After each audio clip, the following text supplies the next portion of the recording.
2025년 7월 10일 시가총액 5천억 이상 개별 종목 데이터 확인해 보겠습니다. 코스피 지수가 연일 전고점을 경신하며 3,200포인트를 코앞에 둔 시점에 시가총액 최상위 종목 중에서는 삼성전자의 상승률은 다른 종목에 비해 부진하였지만 2, 3, 4위 종목인 SK하이닉스와 삼성바이오로직스 그리고 LG에너지솔루션이 4% 이상 강하게 상승하였습니다. 오늘 하루 62.7%의 종목이 상승한 가운데 가장 큰 폭의 상승률을 기록한 종목의 순서는 다음과 같습니다. 시가총액 3조 원 이상의 중대형주 중에서는 리가켄바이오와 한화생명이 10% 이상 급등세를 기록하였으며 LG이노텍을 비롯한 붉은색으로 표시한 무려 12종목이 5%대 이상의 상승률을 기록하였습니다.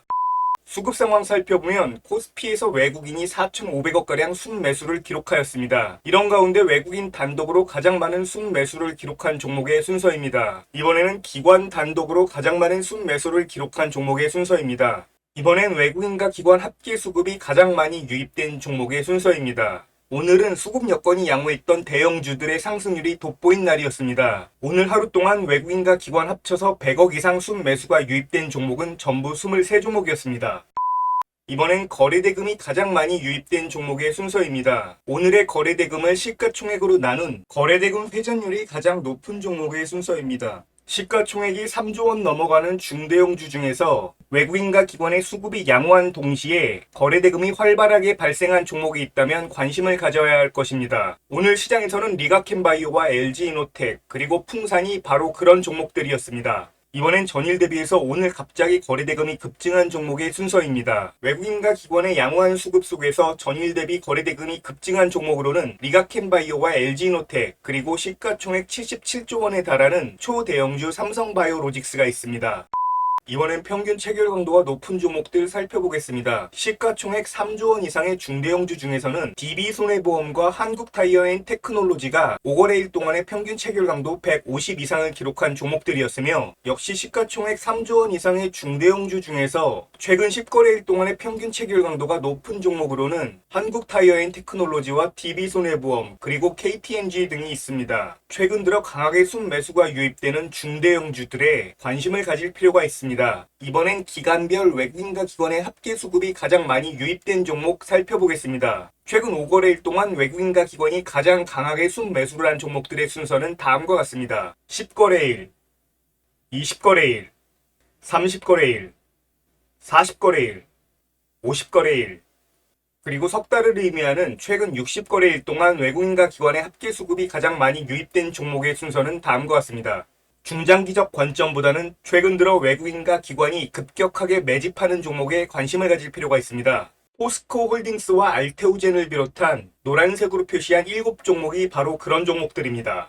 이번에는 최근 들어 양봉 비율이 높은 종목들의 순서입니다. 양봉이 발생한다는 것은 시가보다 종가가 높게 형성되며 장을 마감한다는 의미로 하루 동안 강한 매수세가 유입되었음을 의미합니다. BNK 금융지주를 포함한 붉은색으로 표시된 4종목은 최근 들어 양봉 비율이 높은 중대형주이기에 관심을 갖고 지켜볼 필요가 있다고 생각합니다. 이번엔 전일 대비 저가가 상승하는 종목들의 비율을 살펴보겠습니다. 전일보다 저가가 상승한다는 것은 그만큼 강한 지지력을 확보하고 있는 종목이라는 것에 의의가 있습니다. BNK 금융지주와 강원랜드를 비롯한 붉은색으로 표시한 5종목이 강한 지지력이 확보된 중대형주라고 할 수 있겠습니다. 연일 코스피 지수가 전고점을 돌파하고 있는 가운데 개별 종목 중에서도 전일 대비해서 고가가 상승하는 종목들이 있습니다. 삼성카드와 오리온을 비롯한 붉은색으로 표시한 6종목은 시가총액 3조 원 이상의 중대형주 중에서 전일의 매물대를 돌파하며 강한 모습을 보여주는 종목들이기에 관심있게 지켜볼 필요가 있습니다.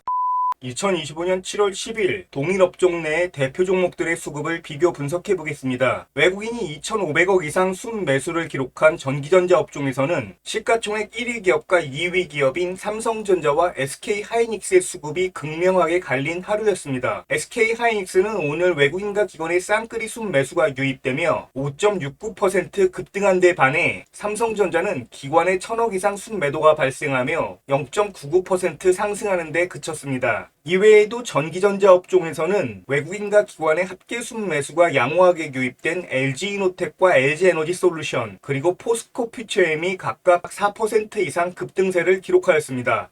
외국인이 900억 가까이 순매수를 기록한 운수장비 업종 내에서는 삼성중공업과 현대모비스가 외국인과 기관의 쌍끌이 순매수에 힘입어 상승 마감하였습니다. 외국인이 오늘 대량으로 순매수한 현대차와 기아를 비롯한 붉은색으로 표시한 6종목을 관심있게 지켜봐야겠습니다. 외국인이 1,000억 원 이상 순매수를 기록한 의약품 업종에서는 시가총액 1위 기업 삼성바이오로직스에 매수세 대부분이 집중되어 있으며 시총 2위 기업인 셀트리온은 외국인과 기관 합쳐서 119억의 순매수가 유입되었습니다. 외국인보다는 기관의 순매수 유입이 더 많았던 화학업종의 경우에는 대부분의 종목이 순매수세를 기록한 가운데 기관이 특히 집중적으로 순매수한 LG화학과 하나솔루션 그리고 KCC를 주목해서 살펴봐야겠습니다. 기관이 450억가량 순매수 유입한 철강금속 업종의 경우에는 대장주인 포스코홀딩스의 수급이 가장 양호하였으며 금융업종은 외국인의 대량 매도 속에 기관이 순매수를 기록한 대표 종목인 신한지주와 하나금융지주 그리고 우리금융지주를 관심있게 지켜봐야 할 것입니다. 유통업종 내에서는 대표 종목 가운데 삼성물산의 수급이 집중되는 모습을 보여주고 있으며 운수창고 업종에서는 대한항공의 수급이 집중되고 있기에 관심있게 지켜봐야겠습니다. 또한 기계업종 내에서는 최근 수급 여건이 좋지 못한 두산에너빌리티보다는 이틀 연속으로 기관의 대량 순매수가 돋보이는 종목인 LIG 넥스원에 집중할 필요가 있겠습니다.